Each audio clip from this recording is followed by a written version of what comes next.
up, guys? So today we're going to be talking about focus stacking, or the focus shift feature on the Nikon Z5.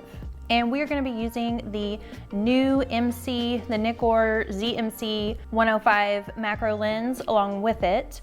If you are a wedding photographer and you want to get that super detailed shot of the ring, this video is definitely for you. So first, let me tell you a little bit about focus shifting or focus stacking. Basically, if you didn't have, let's say that you were photographing something and you had to go to f2.8, but you didn't have enough light for that and your ISO made everything so grainy, so you're trying to get a lot in focus at one time, you can actually, if you have your camera on a tripod, you have the ability to use the focus shift feature and within the Nikon Z5, and you have to have some sort of software like Adobe Photoshop to be able to stack these images up. So that's the only caveat to this. But you can take something and you can actually, the camera will shoot it. So let's say you have a range, your camera will shoot from here to get as much in focus as possible. So let's jump into the video so I can show you what I'm talking about. Okay, so we're gonna go to our menu. You're gonna wanna go to the camera part, and I've scrolled all the way down to focus shift shooting. It would start here at the top, and what you can do instead of scrolling down is just scroll up to focus shift shooting. You go into focus shift shooting, and of course you're gonna choose your number of shots. Now, if you're gonna do something small and macro, you're going to have to go up to a high number of shots. If you're going to do like a landscape, then you don't have to do so many shots. Your focus step width. Now, if your width is too wide, especially when you're doing something small like the macro, then you might have banning of in focus, out of focus, in focus, out of focus. So you want to keep it at 5 or less if you're doing something like macro. So we will keep it kind of small. We'll keep it down here at 3. How about that? And then your interval to the next shot, you can have your time, you can have a time set. We're going to leave that as it is. First frame exposure lock, very important.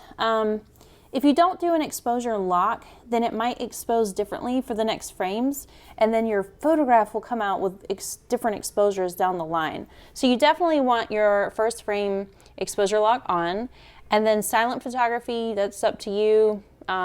Starting storage folder, so you can save these in a particular folder so that you don't mix them up with other photos. So I would go through this menu while this was on the tripod, but I can't find my other tripod right now, and one of my other ones is broken. So I'm gonna set this up to start on the tripod, and let's just get into that, and I'm just gonna hold the camera to show you how I'm doing stuff behind it. Okay guys, so here's my subject and my makeshift tripod here, since my other one won't come down this far.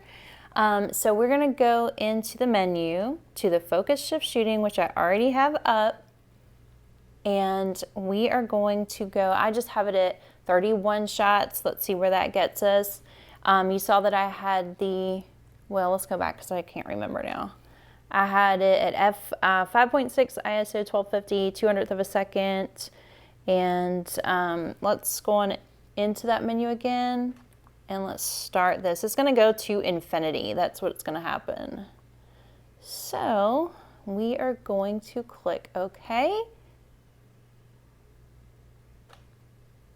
and it is going. You probably can't hear it, but it's taking the photos.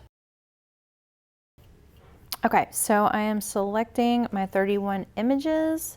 We are going to open these in Photoshop. Photo, edit in, open layers in Photoshop. Okay, so we are going to highlight all the layers. We are going to go up to edit. We're going to go down to auto align layers. You want to auto align the layers to make sure that they're lined up properly. Just hit OK.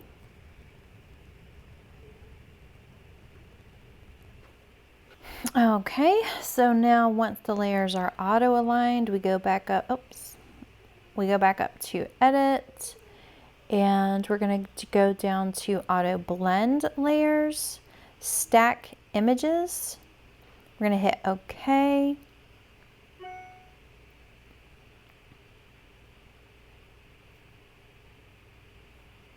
What it's going to do is it's going to stack the images that are in focus, the parts of the images that are in focus, and then it should mask out the rest. So here's the merged image. We are going to crop the image here. We need to get the little bits off the edges here. Okay, I'm going to go through and I'm going to change the exposure just a bit. So I'm just going to go to, I think I'm just going to brightness and contrast. Brighten it up a little teeny bit. There we go. There's a little bit of contrast there. A little bit more. That's nice. And I think our image looks good. Now, like I said, if we were really trying to get a lot of this in focus, we would actually need to take hundreds of shots. And you can see over here, if we take this merged image off here, see, it got a lot of the bits and it just placed what it could to put the things in focus. But like I said, we would have had to have way more shots. Okay guys, so this image here is 83 shots stitched together. I was trying for 141 and my computer just could not handle it.